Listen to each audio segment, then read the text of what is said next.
Hi, it's me again with Corel Drill Tips and Tricks, and I just did a video where I made this. Well, I didn't make the fish kill for the video. I made it for an example. And while that other video is loading, I thought I'd show you how I made the video, or how I made the fish kill. I made a 1-inch circle. I've got my nudge factor set on 1/2 inch. Control D and make a duplicate. And you could do this with step and repeat, and any other way you could make a bunch. Somehow I got some doubles. Let me back up here. I can see some doubles because my duplicate.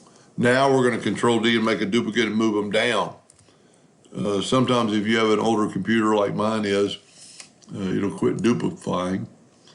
So let's make one more duplicate of this line.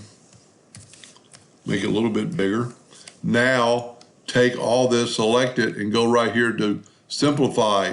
It's going to take just a second because it's quite a bit.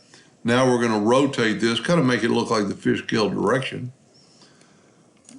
Now there's a couple ways you could do this, but the easiest way would be to group this, Control G, and then go to Object and PowerClip and place inside frame.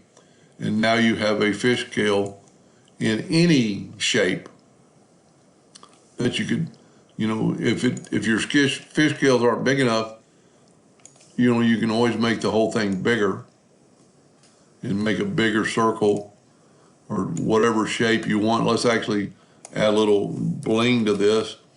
Let's do this, grab both those, and now we got a really weird shape and it pretty much fits.